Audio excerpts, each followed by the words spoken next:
What is up, Philly sports fans? It's Wednesday night. It's 8:30. It's time for EOP. I'm Big Al. I'm Freddie Burns.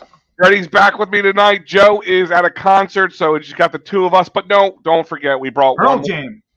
Pearl Jam, which is a great concert. But unfortunately, he gets to go. We sit back and work. But I brought another Joe in for us. Joe Castro from Philly, the podcast, will be joining us. Joe has become a good friend of mine over the years from talking to him, being on his show. He's been on our show before.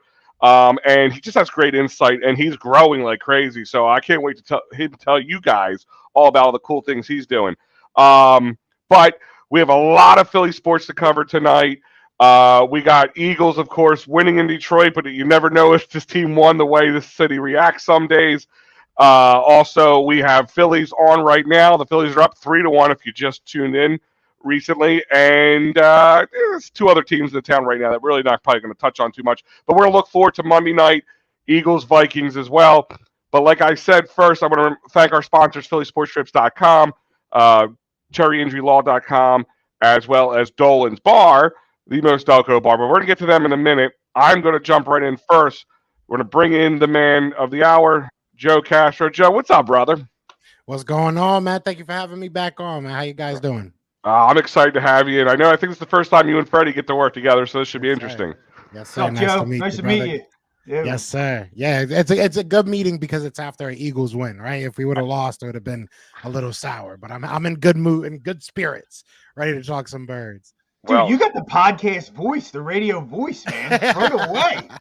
Dude, it's smooth. Hey, that's like the first time I've heard that. I'll take it. Really? Yeah, I'll definitely take it. Yeah, I'll take it.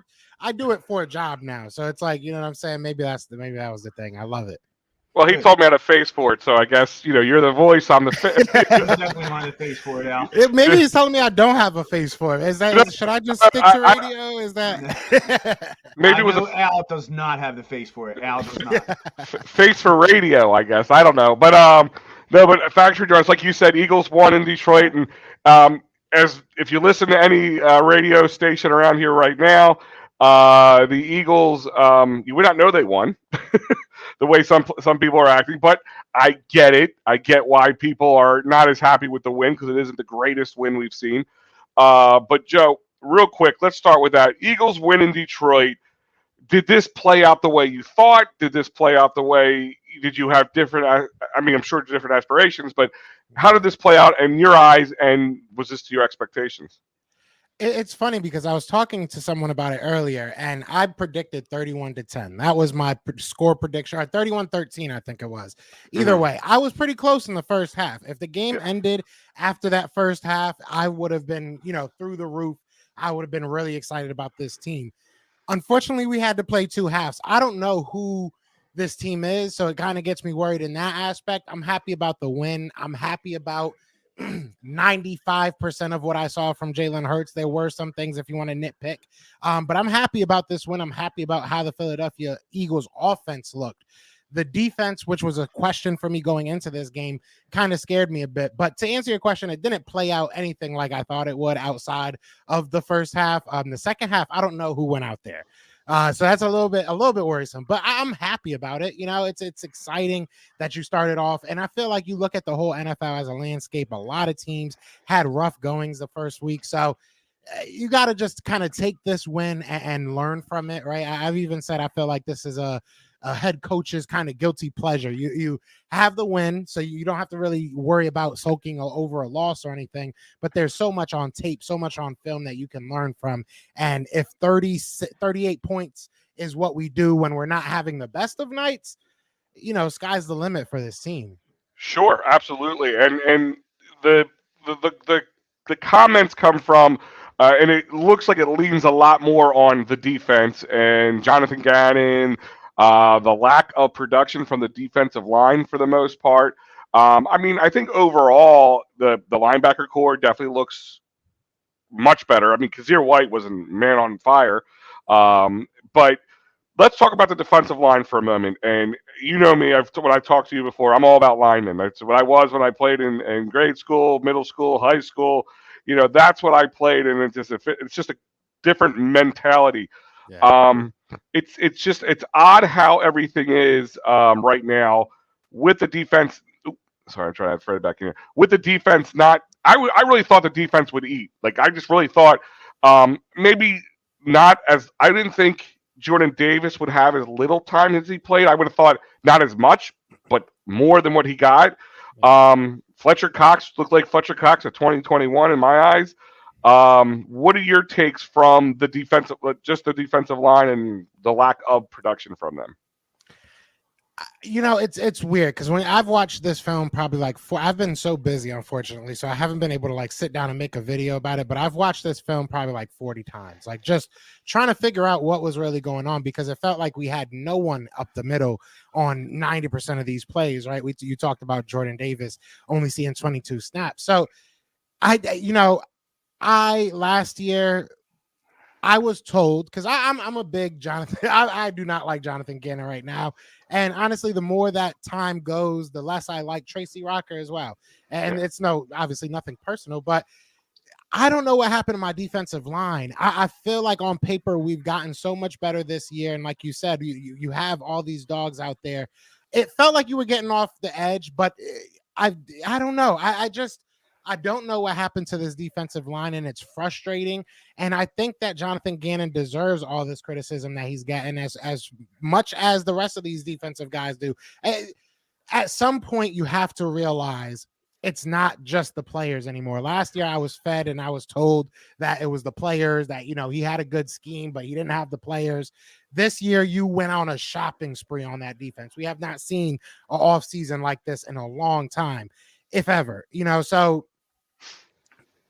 Jonathan Gannon to me he's on the hottest of seats. I feel like he's the one link to this team that I feel like can really bring this ship down, and I just am not encouraged after what I saw last night or Sunday night, or Sunday during the day, I should say.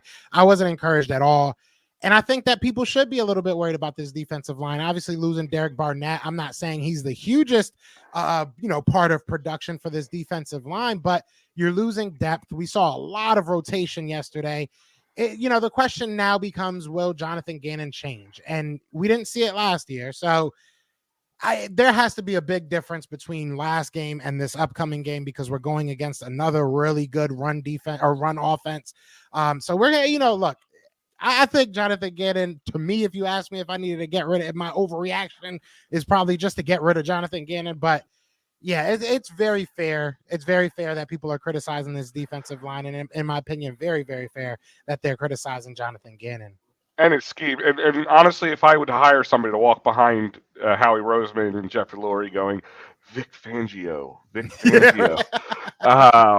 But it's just, you see him dial up 3 blitzes, which were worked. They all worked in their favor. They try sneaking some schemes in that make it seem like they're going to blitz, and they fall back. Hassan Reddick falling back in coverage. I don't think you pay him that kind of money to do so, but here we are today talking about it.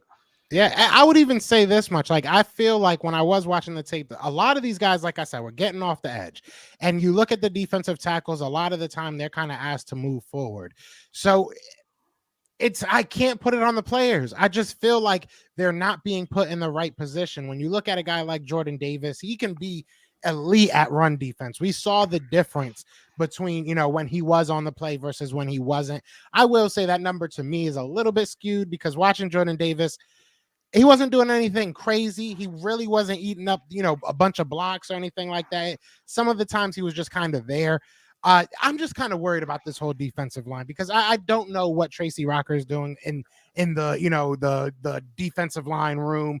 What Jonathan Gannon is telling his defensive linemen. It looks like they're lost half the time. I don't know. It's really frustrating, because I'm a defensive guy. I want to see a good defense, and it's cool scoring 38 points. But I'm one of those people that are upset that we gave up 35. Like, that's really more on my heart than that we scored 38. I think that's dope. That's cool.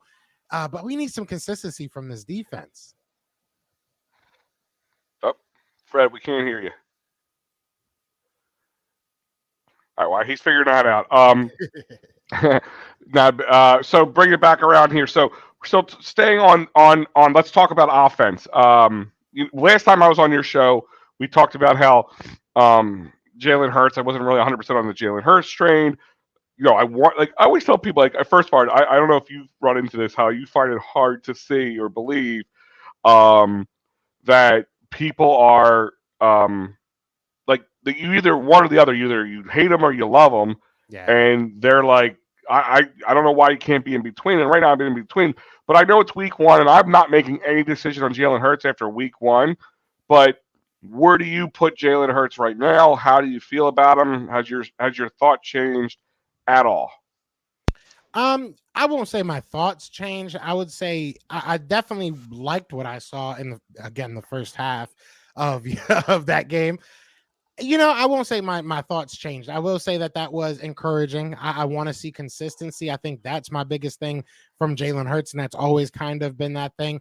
But to what you said, I don't understand the sensitivity. I don't feel like any other quarterback has ever gotten this type of sensitivity. Like you said, if you say one thing negative, it's like you're such a hater. We scored 31 points, and it's like, okay, but are we watching the guy? Like, are we analyzing him as a franchise quarterback, or are we just saying if we win, screw it? And I don't think that's excuse my language, I don't think that's smart to do. Right. Even as a fan, I don't think that's smart to do. Even as a fan, I'm not making decisions when it comes to this front office, but I'm not going to put 100% faith into something that I don't put 100% faith into, right? Like, Yeah. there's obvious things that need to be better, and I don't want him to be Tom Brady. I don't need him to be Tom Brady. I just need him to be want him to be Tom Brady, but we know if that's not going obviously. to happen. Yeah, Exactly. and that's my thing is, like, I always tell people it's beneficial if, like, he works out to be that quarterback. It's beneficial for us. That's what we want, because right now we got 2 first-round picks, and if he works out, those 2 first-round picks, I'm going to say they're luxury picks, but they kind of become that way. Yeah. Like, I would, if I'm looking, and I hate to look at the draft already, if I'm looking at the draft, I'm sitting there thinking, maybe find my right tackle of the future, just like they found, like, the center of the future. Not that Lane's gone in the next year or two, but we all know his injury history, and he is getting up there, and we depend on offensive line play better than any team in the league, so give credit to that. But, like, overall, I mean, we all didn't want to see him use his feet as much, but the Lions kind of forced him, which is a little bit of a head scratcher from Dan Campbell's defensive schematics in the situation. Like I understand. Okay, you're going to force. I mean, you would think the normal scheme force him to throw the ball. Yeah. Force him to throw the ball and maybe lock down AJ Brown as much as you can. Let him get his, but don't let him get too much. Let him eat, but not too much. But you forced him outside. You get the double defensive ends. You forced him outside, and he ate you alive. I mean, I think he was ranked one of the top 10 fastest guys in week one in the NFL, which is kind of surprising knowing some of the wide receiver names and running back names we know out there. So, yeah, it's a little bit of a head scratcher on that defensive thought process, because there's many times I look at this game, like going back, like you said, watching the video as much as I have, like, we could have easily lost this game. Now, you probably can say that about any game that's a close game where one thing goes another way, but, like, I feel like the Lions kind of lined the situation up a little bit. But I mean, it's just, like you said, like, he has to make changes. He has to make changes, and let's see what he does. Fred, you there? Can you hear me now? Yes. We got Awesome. you now. Go ahead, Fred. You're up. All right, I got to go back to this defensive line because I'm a defensive guy as well, and as much as, like, and I'm actually not as I'm more giving Jonathan Gannon a chance. I can't put this one on him as much. I watched that first drive, and they were blown off the ball. Like, you're taught from when you're little kids to fire off the ball, whether the scheme's to drive up and get to the quarterback or hold the line and make holes for the linebackers. Either way, they were getting blown off the ball, the defensive line. So my question then to you is, does anything have to do with the fact that they did not practice in training camp this offseason, and Dan Campbell's squad did? Because we saw them gassed in the fourth quarter, obviously, and then they weren't ready to play either. So how much of that can you attribute to that?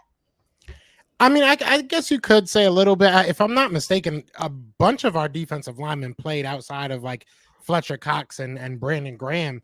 Jordan Davis got his reps. Obviously, he only played 22 snaps, and even in 22 snaps, if I'm being 100% honest, he looked kind of gassed towards the end of those, snaps. Who else was out there? I mean, Josh Sweat. Did Josh Sweat really get any any training camp games? I mean, I guess you could put it towards that, but I've always been told that, the defense starts off hot, that they come out kind of more ready because there's less for them to really know.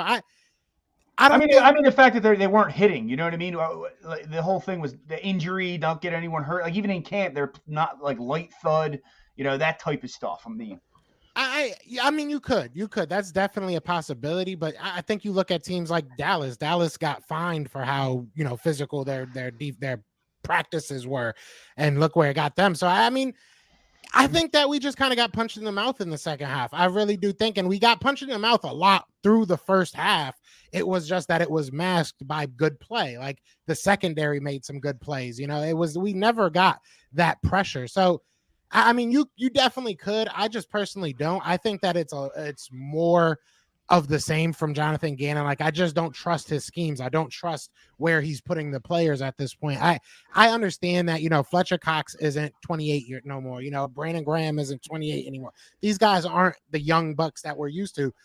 But you don't go from a very dominating defensive line to one of the worst. If we were like mid-tier, if we were like in the middle of the pack, I could be sitting here saying, listen, I'm nitpicking. We got better in the secondary. It is what it is. But we're one of the worst defensive lines now, one of the worst pass rushers in general right now last year. And, I felt like last night or Sunday, I don't know why I keep feeling like it was last night. I've watched the film far too much. But That's the like problem, yeah. Exactly what it looked like Sunday, So I don't know. I do understand that we could attribute some of it to it, and hopefully it is. Hopefully that's what it is, and hopefully going up against Minnesota, we see the rust off, and we see this team able to stay, not gassed for a full 4 quarters.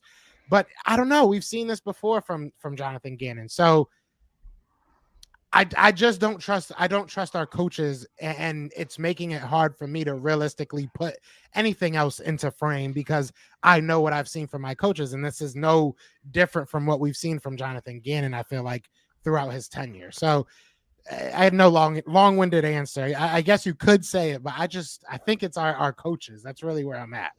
Yeah, coaches scheme. That's my big thing with the scheming because even I kind of, we saw the offensive line having some troubles in the beginning, and it was more because they not enough guys to block all the people that they were sending at them. Where you don't scheme up maybe a double tight end or more of a power stack situation where you're going to clog up some of the holes that they were coming through. And my problem is more they don't know how to do in-game changes or to the schema they have. We saw that many times with Chip Kelly. Like he had a game plan. It was on paper, and he had S8 paper, whatever the heck he had, and he wasn't changing that. But we play the Detroit Lions. Yes, we have the W. We can look into the future now. Now the future is Monday Night Football, a home opener for the Eagles at the Link. I will be down there. I'll be excited to see what goes on. But now the Vikings are coming off a very big win against a guy that they tend to have fits against in Aaron Rodgers and the Green Bay Packers. But I think we can all agree that the Green Bay Packers of 2022 are not what they were in the last few years prior. Yeah, facts. Definitely. Yeah. Definitely. But, and listen, nobody makes fun of Kirk Cousins more than I do. But this is Kirk Cousins' MO. He comes in, he plays good for the first 5 or 6 weeks. So if you have him on your fantasy team, go for it. But get ready to trade him after a few weeks. Yeah. Vikings are going to the Super Bowl, by the way. I said that already. Yeah, I know you said that, and I asked you if you were on drugs, but that's beside the point. But Justin, hey, I had last year's. I had last year's pick correct on our show. You're absolutely correct. The Bengals. I had the Bengals. That's a good pick. That's a broken clock is right twice a day. but I mean, even though, and this is where the stats get you because. This is where I said, where Detroit did it right, where Justin Jefferson or where AJ Brown, he ate, but he didn't get any touchdowns. All the touchdowns came from the rushing, from the runners. But Justin Jefferson, on the other hand, he put up 184 yards and 2 TDs. We saw that from him. But Thielen and Cook, they were pretty much non-factors after that. How do you feel going into week 1 or week 2 here against Eagles Vikings? Vikings fans seem very, very confident. I was just on the show we've seen that before today. Yeah, they seem very, very confident.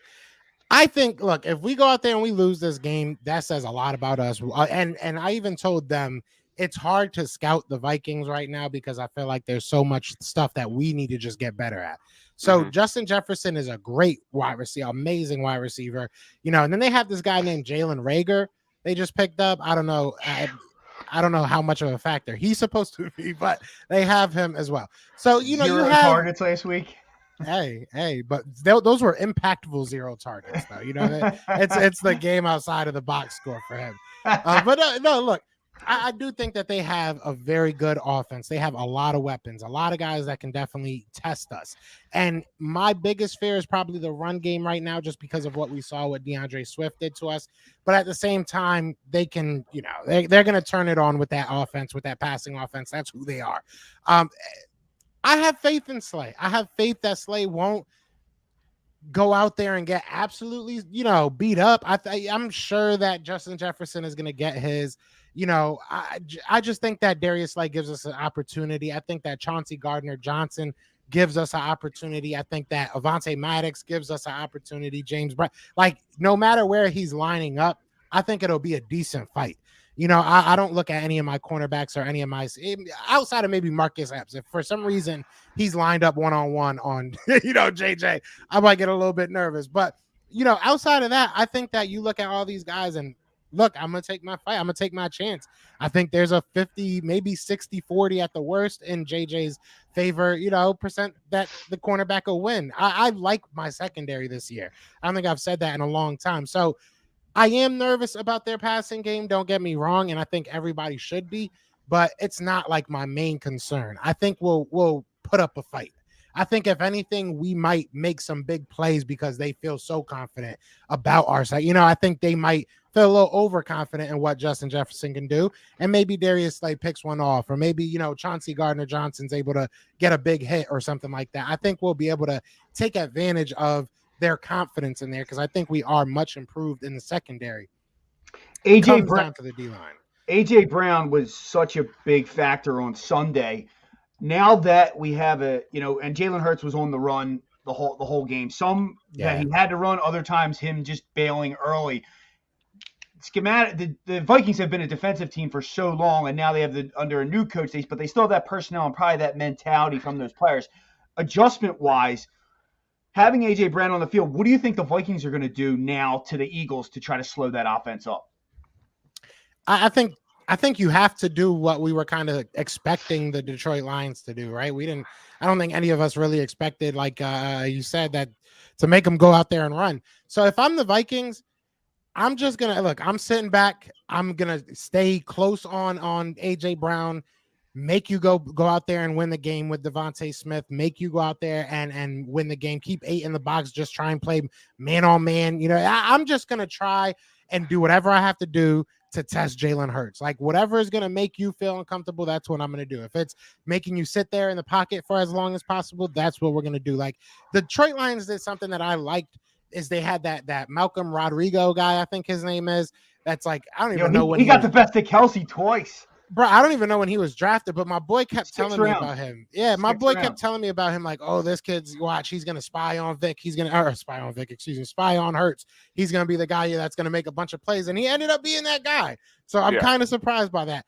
I'm sure the Vikings are gonna try and do something similar to that, but I really do feel like you're just gonna clamp down, put 8 in the box, try and focus on AJ Brown, make the guys that are around him, make his second, third, fourth read be his main options and see how Jalen Hurts reacts. And I want to see that. I was hoping that that's what the Detroit Lions were going to do because I need to see that from Jalen Hurts.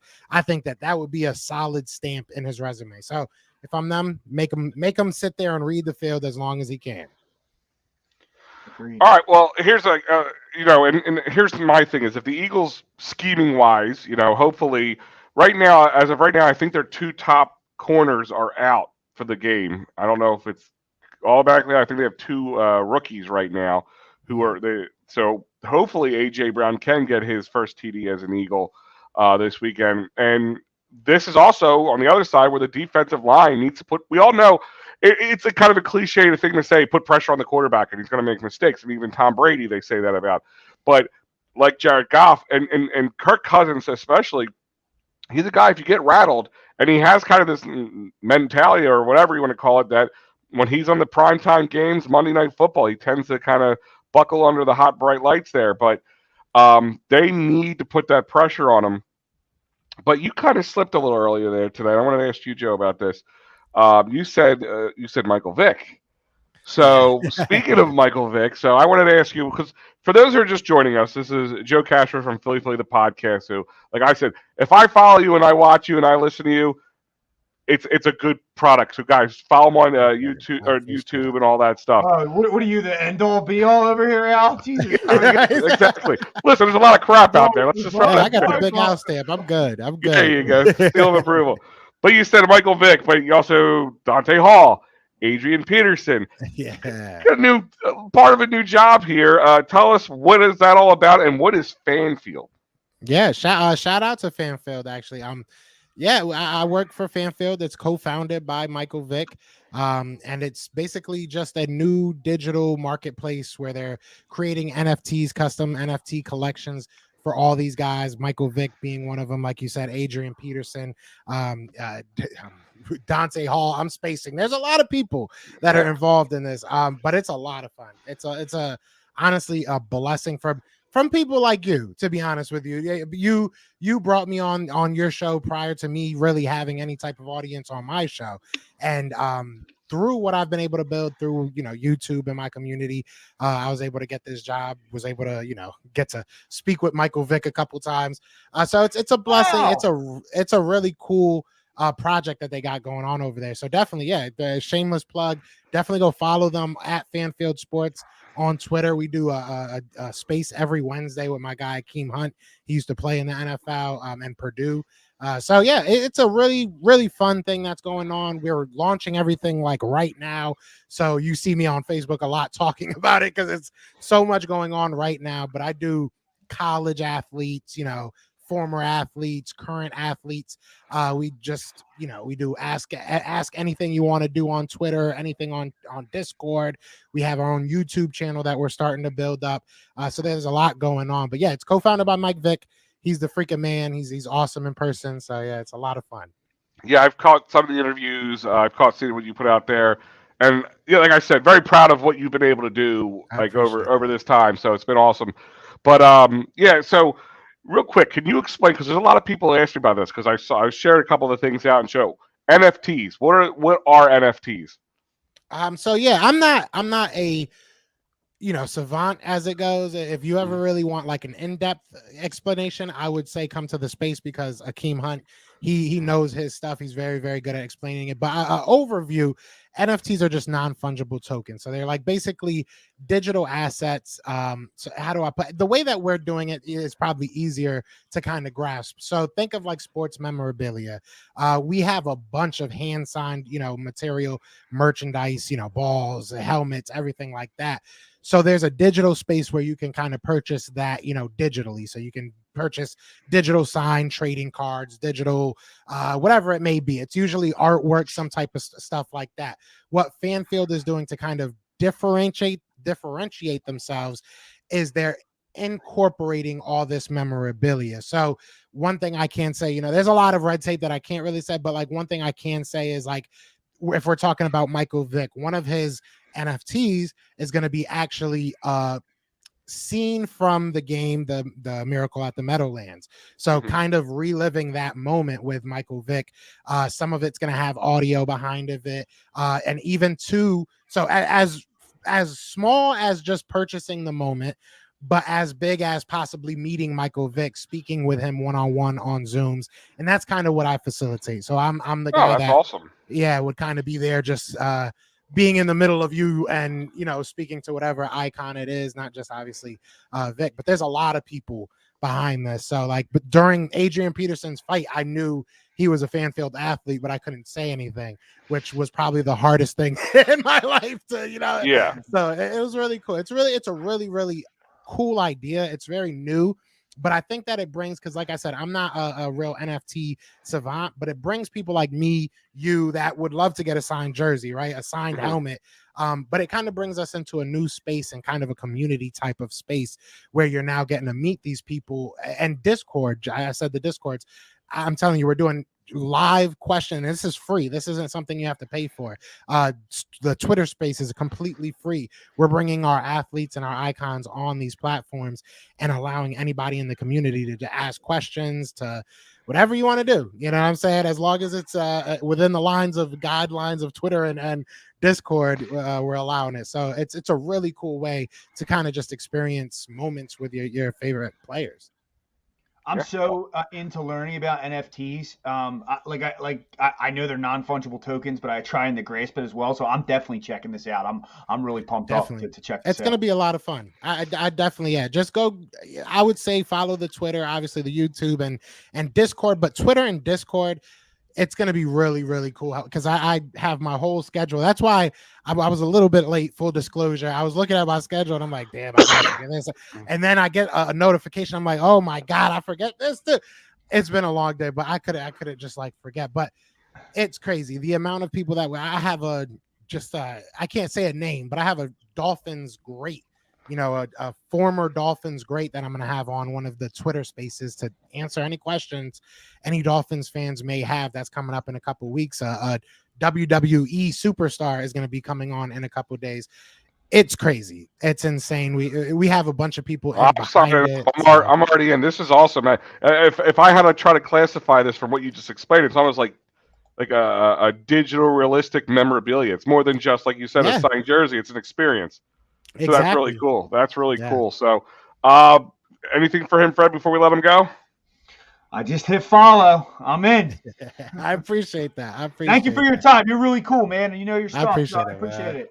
And just so you guys know, just a heads up, 3-run homer from JT Realmuto, who's down in Florida right now facing the Fish. So now it's 6-1 Phillies. And I'm going to be happy. Yep, and I know Joe's a huge Sixers fan too, guys. They were starting to like me, Al. They were starting to like me. I know. They love you anyway. As long as you're a Birds fan, you're okay. They can get past anything else. All right, Joe, I appreciate you coming on, man. We will see you next time. And like I said, we'll have you back on the show, and I can't wait to come back on Philly the podcast. What a great time. Yes, sir, man. Yes, sir. Thank you for having me on, guys. You have a blessed night. See you, bud. All right, yeah, follow him on Philly the podcast. Joe is awesome. Like I said, just a great guy all around. But real quick, let's do. I want to thank our awesome sponsors to make things like that happen. Meeting guys like Joe, the Cherry Injury Firm, cherryinjurylaw.com, workers' comp, motor vehicle, personal injury, criminal law. David R. Cherry is the man for you. 610-565-0300. That number again is 565-0300, or go to cherryinjurylaw.com right now, and he will help you out with all your workers' comp, motor vehicle, personal injury, and criminal law needs. Don't forget Dolan's Bar, 24 East Sellers Avenue, the Most Delco Bar. He just put out today. I didn't have a graphic ready for it. You will be seeing Wolf Superior Sandwiches back there certain nights. He brought his amazing wings back. I'm not kidding. He has one of the best wings you'll ever have for football Sundays. Different people be popping in for football Sundays and Mondays in this case for this week during the games. Also, great place to watch the Phillies game, anything else, or just hang out with your friends. Dolan's Bar, 24 East Sellers Avenue, right in Ridley Park. And Philly Sports Trips, man, they got the road games for you. I'll be in Washington with a lot of the crew. It's going to be a hell of a time. All the away games are available for you. Some bus trips for the more local stuff, flights and stuff for the other ones. And of course, don't forget the tailgate for the nights or for the home games. And all the other amazing trips over at phillysportstrips.com. And guys, if you haven't checked it out yet, Eagles Game Day Live with the Painted Lines and Edge of Philly Sports. That's pregame, postgame, as well as a halftime show. But we have a special on location one coming up on October 2nd at South House. We're returning to South House for the first time for the Eagles season. 2535 South 13th Street in Philadelphia, right? Not too far from the stadiums, right in South Philly. You can check it out. Come with us, hang out. They have amazing food and drinks. Fred, you've been there with me. And you can also watch us live on all our social media as well as at eopsports.com. And I'm not going to go over all this with you guys tonight, but here's your lineup. If you're missing anything, don't worry. You'll always have something between us and the Painted Lines here. It's always great stuff. And tomorrow night, it's another fun-filled atmosphere. So, I'm taking a breath for a second.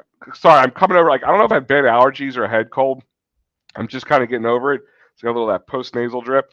But like I said, for those who are just joining us, the Phillies are now up 6-1 after a 3-run shot from JT Realmuto.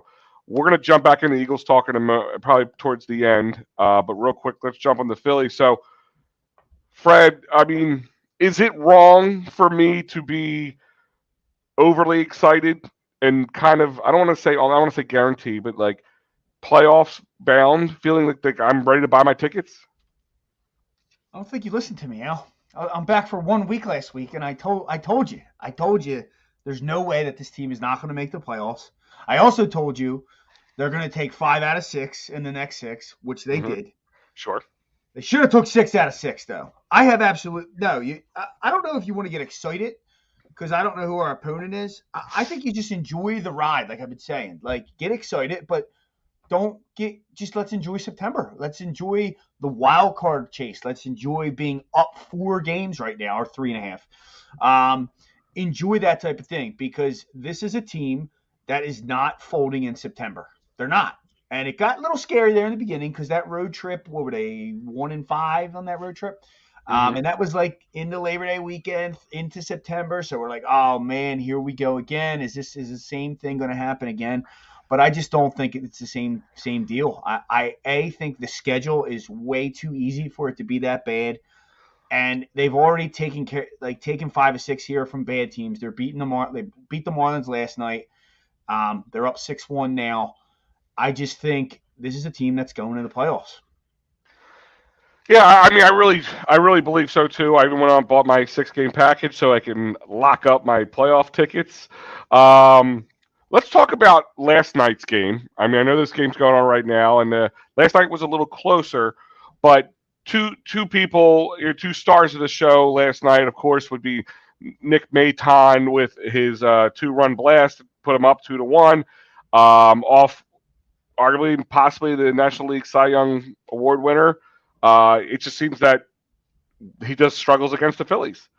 How do you feel about things like when you see, like, I know, like, we look into this, like, a lot of people go, I just want to go to the playoffs. You said it earlier. I just want to go to the playoffs. I want to see what happens. We haven't been there in a decade. I want to go to the playoffs. But when you see guys like Nick Maton, the lower end of the group, Veerling, and all those guys stepping up, clutch hits, putting us ahead and winning games for us ultimately, how do you feel? Like, does that make you feel like, okay, maybe it's more than just getting a seat at the table. Maybe we can make a push. Well, since Rob Manfred, the commissioner, since Rob Thompson, that moron, has taken over, record-wise, we're up there with the Dodgers and Braves as far as Dodgers and Braves, I think it was, as far as like, I forget what the exact record was.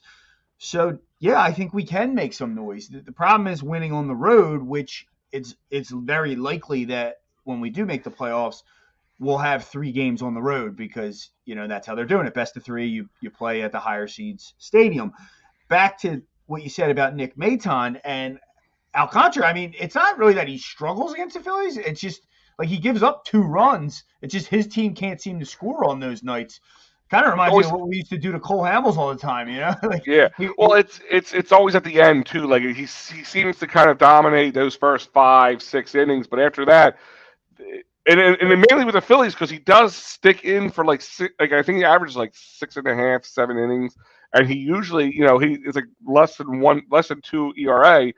But just with us, the lead doesn't seem to stay with him.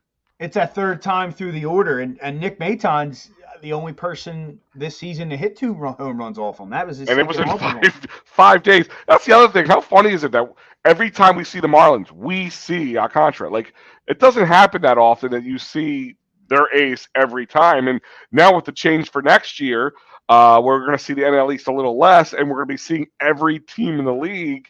The odds of you seeing an ace pitcher that many times in a single year are probably going to become a thing of the past. I kind of don't like that, but that was my question. Not so much about not seeing the ace, but do you like how do you feel? I guess you kind of answered it about pulling a little of the NL East teams out of it, and now you have to play every team, good or bad, in the league. I want to keep it to the Phillies. Really, I don't want to go down this rabbit hole. MLB, like, just stop. Like, they just keep trying to do shit to like no one gives a shit how many of the people they're playing. Like, lower the damn cost of the tickets and the cost of everything at the stadium, and stop with the nonsense of changing the game around. I like the pitch clock. I do. The DH to the NL is fine. I guess the shift. I came to grips with that. I'll accept the shift. It will make baseball better without the shift. I guess it's kind of like, at this point, players aren't going to be like they were in the 80s and 90s and learn how to hit to the opposite field. So, just make them play. That's your position. It's kind of like in basketball when, 3 seconds in the lane, you had to make that adjustment eventually. Good point. But back to the Phillies, like Nick Maton and the magic from players that aren't stars. Rob Thompson has a big thing to do with that, because Nick Maton probably doesn't play. He probably doesn't even get on the field if Joe Girardi's the manager. And it's a big deal with him. He's calm, cool, but he also, you can see he demands respect, and there's a fear of him. It's not like he's calm, cool, and you feel like you can walk all over him. He's calm, cool, but it's like, hey, I don't want to mess with this guy either. I respect what he has to say. Yeah, and you said fear. I don't even know if I would say fear as much as fear of letting him down. Like, almost like a father figure. Like, I don't want to let Rob Thompson down. Like, as a player, I want to give you my best. Like, he just seems like he brings out the best in everybody, and you want to give him your all. Like, when you see that. Yeah, I still like a fear of a father that's going to tell you what's up too. Like, it's not like a pushover. Another guy from last night that is emerging as possibly I think he might actually be the number 3 starter at this point if I'm in a playoff game. I saw Jack Fritz tweet it. My buddies in a group text were texting about it. Is this a thing? Like, Bailey Falter, the joke was he would always falter, and now the guy's last name is it's like the worst last name for the situation. Yeah, but look at him. He's a stopper. He another great outing by him. In a playoff series, he's got to be your number 3 guy. I'm certainly more comfortable with him than Gibson and Syndergaard right now. So another great outing by him, because we scored 2 runs. You know what I mean? We gave up 1. Without that, Alcantara gets the win, and we get the 2-run homer, but they win 3-2, 4-2. So Bailey Falter has been a huge surprise. Well, listen, you're always waiting for that other shoe to drop, and once again, old cliche thing to say, but like, you're looking for that shoe to drop for a young guy like that. Sooner or later, after a couple weeks or a month or so, you're expecting people to get some tape on him, check him out, see what he has, tip his pitches, whatever it is. The closer you get into the September, kind of that playoff push is almost playoff-ish type baseball. He just the confidence just exudes out of this guy, and it's amazing. Like, kind of give Joe some credit, even though he's not here right now. A lot of people just kind of push to the poo-pooing of the bullpen, or not the bullpen. I'm sorry, the minor leagues. But we're seeing a lot of young guys step up. Again, was that just because when we brought guys up, they didn't get enough of a chance or didn't get enough confidence put into them? You see guys, Bryson Stott. I mean, here's a guy. He maybe not always as consistent with his bat as we would hope, but he's pretty much showed us he's our shortstop. You know what I mean? Like, we see that from him. You see Veerling out there who's making plays in right field. Let's be honest, if it was Nicky Bats or Harper out there, probably wouldn't be made. Which one, Maton or Veerling? Because Veerling, Maton's playing out there too. Yeah, Veerling kind of stinks. I'll give him like the couple plays he's made, but I can't have much confidence in Veerling. Well, I'm not saying Veerling's going to be Castellanos out there. He's definitely not your everyday player. I'm not saying that at all right now. I'm just saying, but getting production from him, like the guy's even played third base, and he played that well outside of the one time he sailed one over Rhys Hoskins' head. By the way, heads up on that, Rhys Hoskins is out of the game now after getting hit. I think it was like in the knuckles, if I remember, saw the video correctly earlier in the game. So I think they're doing X-rays, and then they'll follow up with more tomorrow. Just a heads up on that. Hopefully he's okay. His fielding gets me sometimes, but he's been very, very consistent this year, the most consistent he's been. So But I just think this has the makeup of a team that's going to make the playoffs. If you look at what's left, they're up 3.5. The schedule of the Brewers is pretty tough coming up here. They got the Cardinals, I believe it's the Yankees, then the Mets, and then they play the Dodgers. Then it gets a little easy. The Padres have a so-so schedule. I feel like it's just going to be them two battling it out. If we can just go win a couple series, go slightly, not a couple series, win our series, just go above 500, slightly above 500, maybe 3-4 games. What are we? We're up 3.5 with like 21 to play. Mm-hmm. So out of the 21, if we can go, if you play 500 ball, 12 and 10 or whatever it would be, yeah, 11 and 9, 11 and 9, something like that. I think that's enough to get in.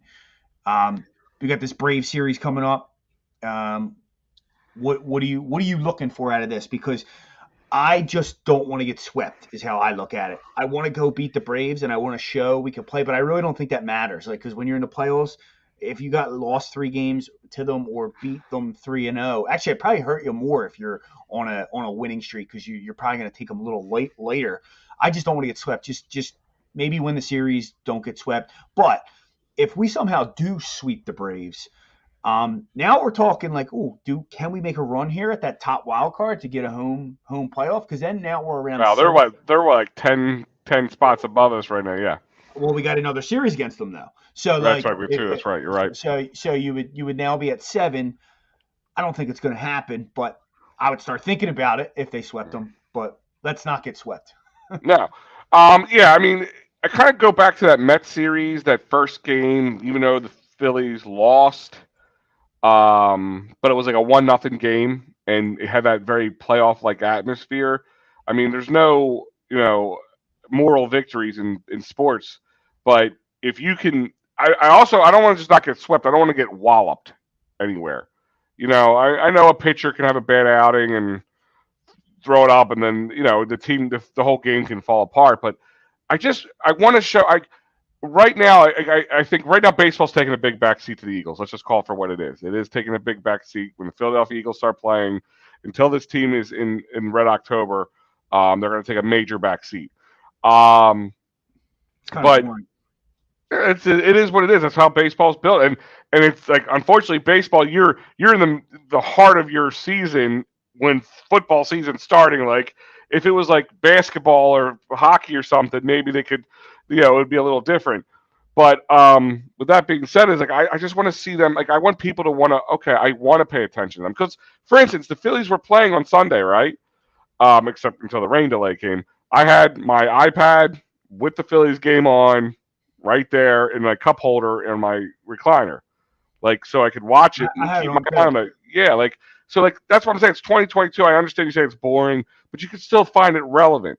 Like, you could still do it because you could still follow along. You could still check in on their Twitter and see what big plays have happened. But like, this team, when you remember, I remember when the Phillies baseball was relevant in this town was on fire, and the Eagles were relevant too. So like, you were able to balance both things, and it was just the whole town was on fire, and it was an experience. I want people who are too young to remember to feel like our kids, like I want them to see that. I remember starting. They lost them in the 10 years. I say it every week. They're gone. The stadium is empty. They're in a playoff run. They're 4 games up in a wild card run. They're about to play the Braves. The stadium's going to be half empty this weekend, and people are going to blame price, which is fine. But you can go buy the $20, $18 seats. If I'm a 20 to 30-year-old kid, like I was back in that era, I'm there, and I'm part, like, it's just going to happen, and it's not going to be happening. It's going to be empty, and I hope to God. Well, it's probably going to be on the road, so we might not, unless they win a series. And like, I'm just like kind of like, I don't know if Red October's coming back, because, like you said, the Eagles were good back then. They were very good. It was the most dominant era we had seen under Andy Reid. We were a little exhausted of losing the NFC Championship games. I'll give that. Sure. But like, the Eagles were in it. They were, and the town was painted red. And there was even a little rivalry going. It was like the Phillies weren't really acknowledging the Eagles, and the Eagles wouldn't acknowledge the Phillies, and that was a talk on the radio. So it's not there. It's just not there. I'm done hiding and pretending. It's not. Yeah. No. Listen. I agree with you. I don't know if it's totally gone. Now, listen, the era is different. It's funny. I feel like an old man saying this, but like the era of baseball is a lot different than what we had. Like I just said, I was able to have my iPad with the Phillies game here and my big TV with the Eagles game here, or in the studio where I got two TVs where I can go, kind of put them next to each other and watch it. We didn't have that capability Yeah, back we then. did. We had Not two the same. TVs. You put the one game on the one channel, or you put the radio on the other channel. Like we did the same thing. No, Stop making excuses. but hold on, hold The on, hold on. sport is boring. They lost a whole generation by sucking for 10 years, and it That, cost too much to go. that I'll agree with. I believe they lost a lot of people. But let me ask you this question: if the Phillies make a moderately decent playoff push or better, um, does that change next year? That change attendance throughout the year? Does that change uh, like how this generation, these younger kids now? Because I can understand people being let down. Because how many times do we get to September and we all had in the last few years we've all had playoff aspirations. This team wasn't. We haven't been that bad like the Pirates or somebody who you're out of. You're not even thinking playoffs after the trade deadline or something. But we over the last few years have thought about that. Then we hit September and it's like, bam, Braves get hot, beat the shit out of us. Mets get hot, beat the shit out of us. And then I can understand people getting let down. But I honestly feel if this team, and this team was very likable too, like from the character, like going back to that '08 and '93 Phillies, always got those likable characters. I honestly think if they make a decent push this year, it will affect attendance next year. It will affect the fans coming back. It'll affect people consuming baseball in Philadelphia again. It will definitely help. Winning will help, but Winning solves all problems. But I thought we weren't that type of fan base. I thought we weren't fair weather. Listen, we weren't front runners. it's not about fair weather. It's about no. But listen, Al, the people watching it on TV are me and you and my age, 35 and up. Like 20-year-olds are not watching this shit on TV. They're just not. They're doing something else. They're on a video. I'm not saying you're wrong. I'm not saying you're wrong at all. Here's how it comes back, in my opinion. Mm-hmm. Our children, because they're going to be raised to play baseball. It depends on the age bracket. So your kids are going to be interested in it possibly because you raised them to play baseball, and they're going to watch it. They're going to get into it. And then hopefully that starts it up again. I just don't think.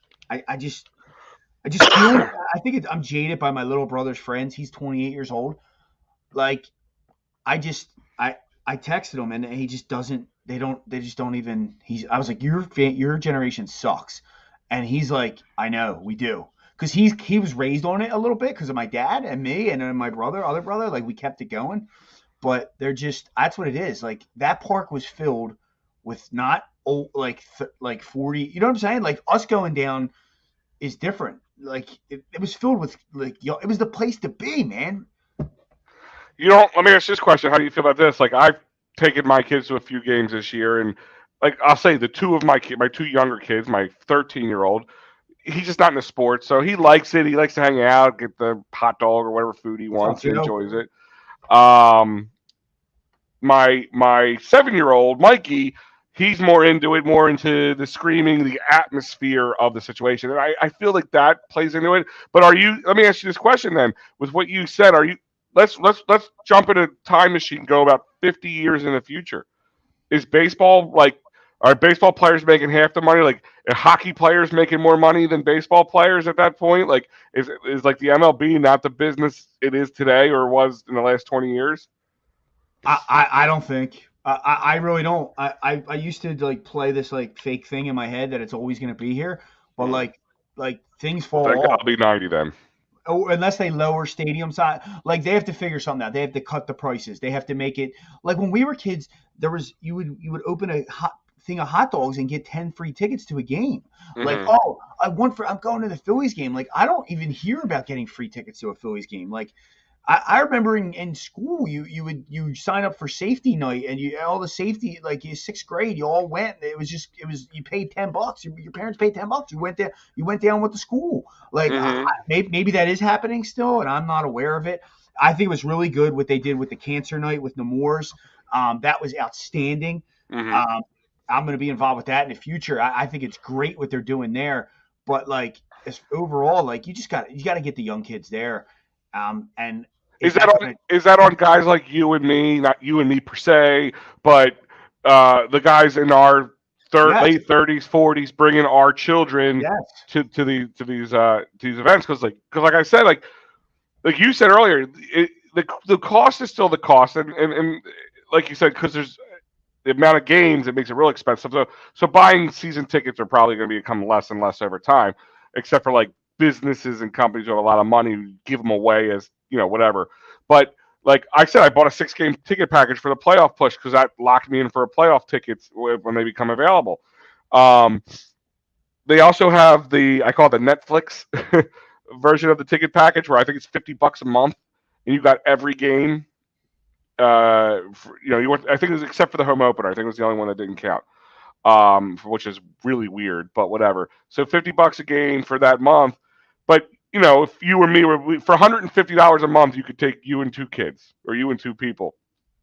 Do you think like those kind of things can salvage the situation or no? I think it can help, but it has to be more frequent. They're not blatantly advertising that big time. I think they feel they want to get as many regular because it's empty in there, so they want to get as much sales as they can. Plus all the collective bargaining agreement stuff, what they're paying the players. Like I just don't see it. Mathematically, I'm just like, how can they all be making all this money unless virtually they are? I guess they are. I don't. I just feel like. We'll see. We're going to see in the playoffs because even the MLB as a whole, like they had a little spike there, and then the last 2 years it's down 5%, down another 5%. I'm just concerned, and I really want my kids to go to a game and the stadium be packed. Like even like I don't know, it was so fun down there. But at the same time, I guess back in the '90s they sucked. The vet was empty, but they sucked. You know what I mean? But once they got good, it would fill it up. Where like they're good. Maybe it's to your point. We got let down in September so many years in a row that people are just like, you know what? Make the playoffs and then we'll and also to kind of your point on it, on top of it is if it's a long game, a boring game, to some people, if you're losing or not consistently winning, it makes it even more boring and more, So yeah, I mean, winning teams make a lot of money. That's just the way it is. And I mean, we remember back in the time when they had like a almost a season plus long sellout with Citizens Bank Park. But the sellouts didn't start till 2009, so we had to win a World Series first. But 08, it was filled though. Like it's not to sell out every night, but like my God, like it's empty. Like you know what I mean?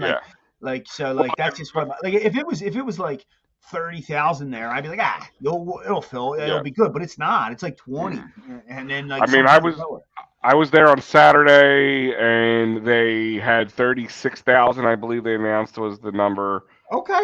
Which was good, but it's a Saturday, and that's and like I said, I play that. I know that's kind of an excuse, but this time of year, forget me going to a Phillies game on a Monday or Tuesday is kind of like just not happening. Wednesday definitely because I'm doing the show.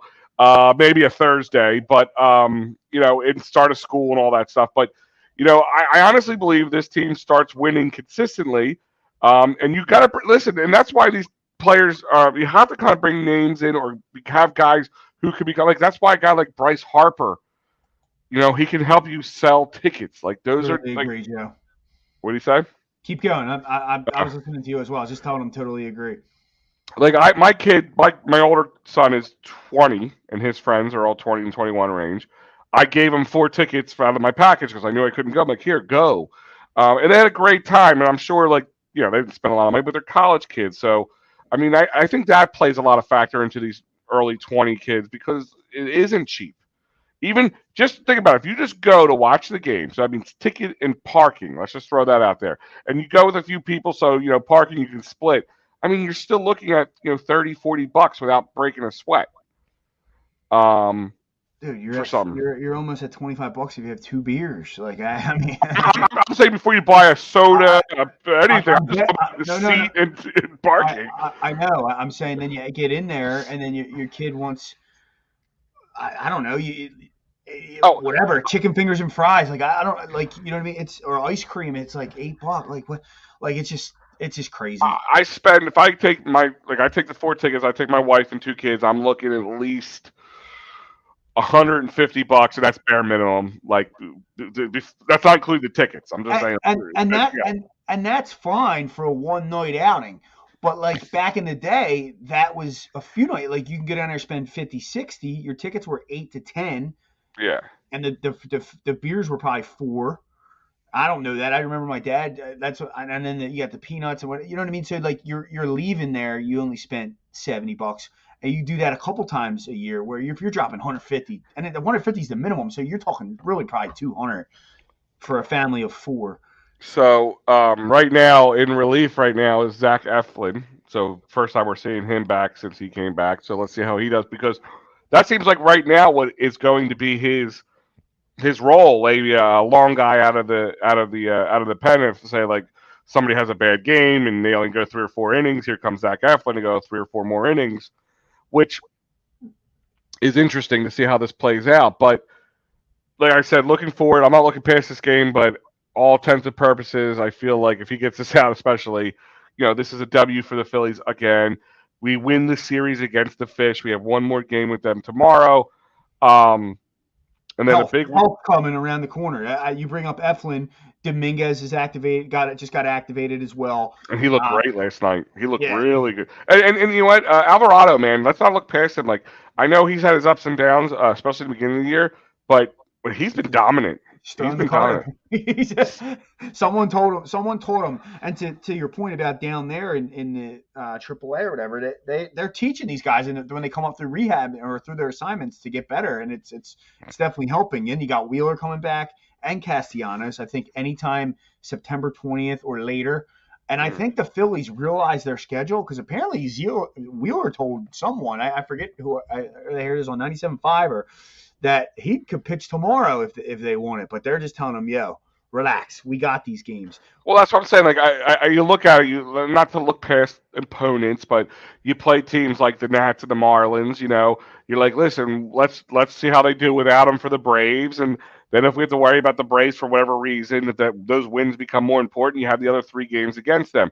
The other really good teams you play, you have the 2 against the Blue Jays.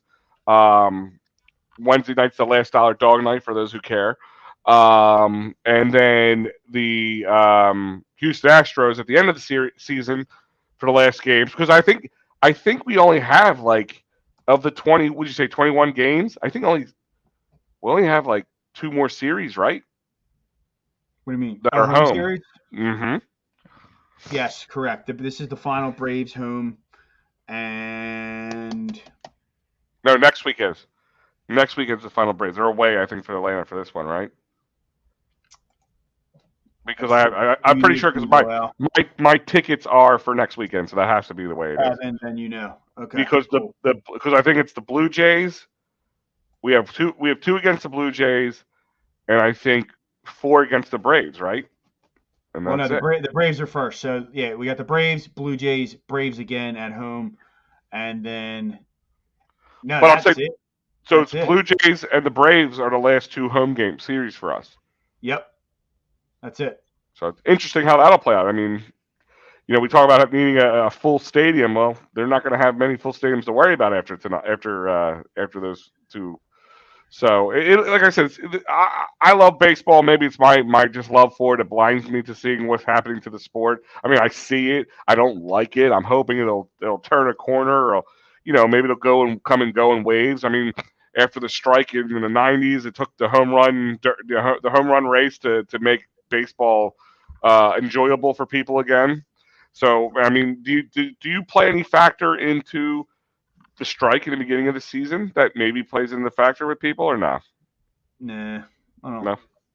Okay. I don't think they care. I think it's just boring and they lost a generation. You had a generation that would have been paying attention if they would have at least been relevant, and they just fed us that bullshit lineup the Clintac ruined it. It's the Clintac.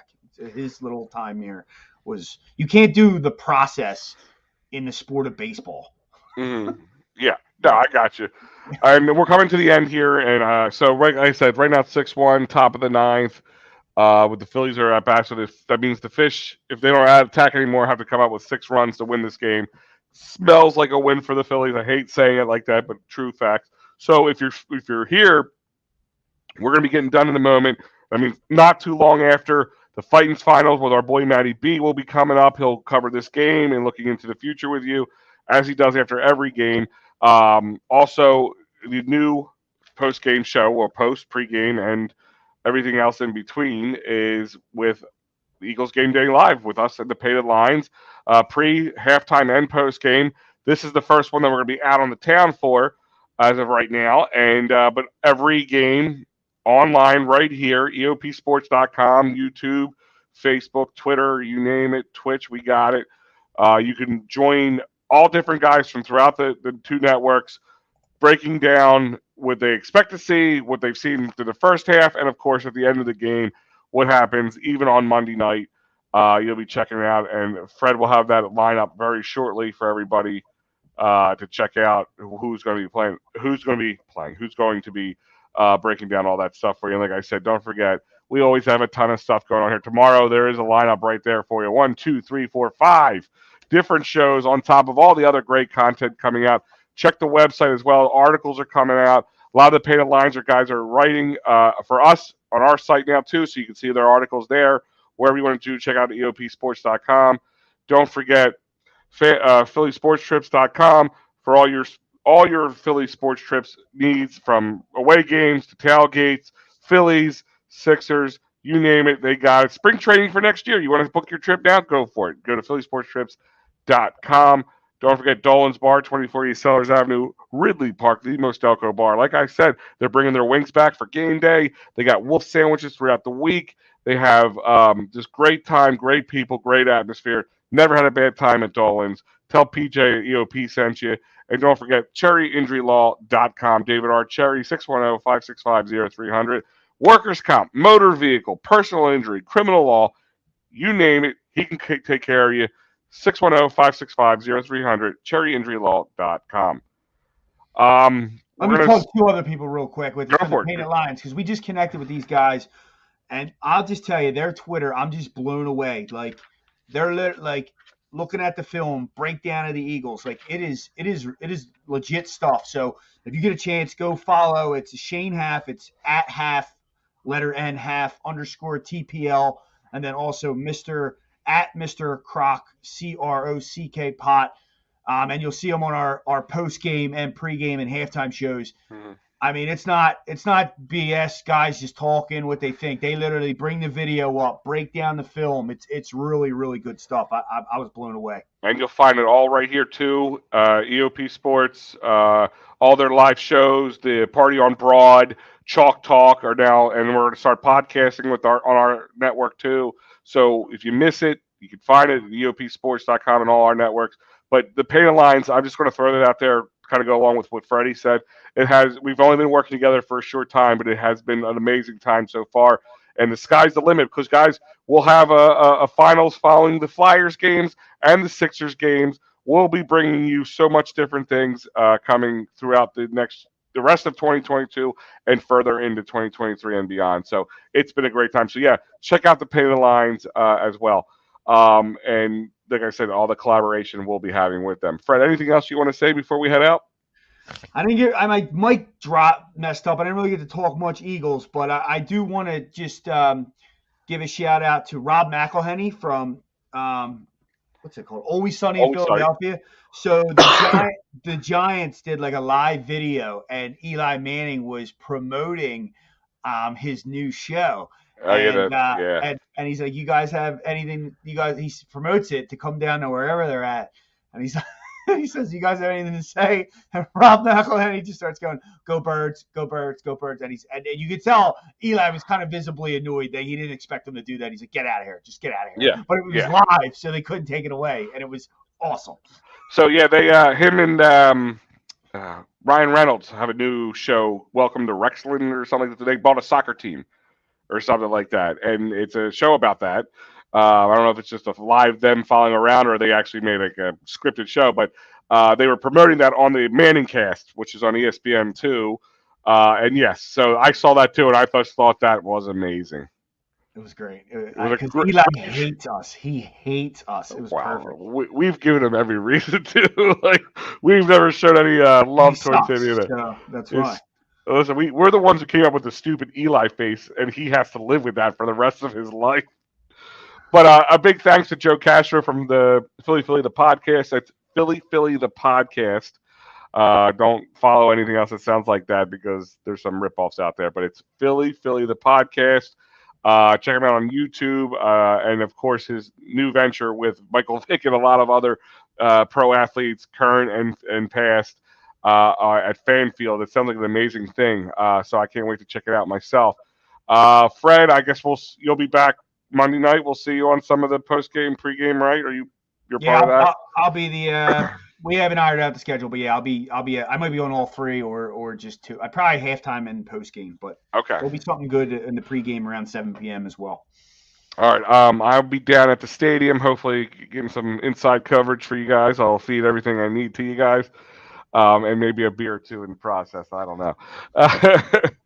But guys, leave your slurring ass. Yeah. But guys, thank you for joining us tonight. As always, had a great time with Freddie tonight.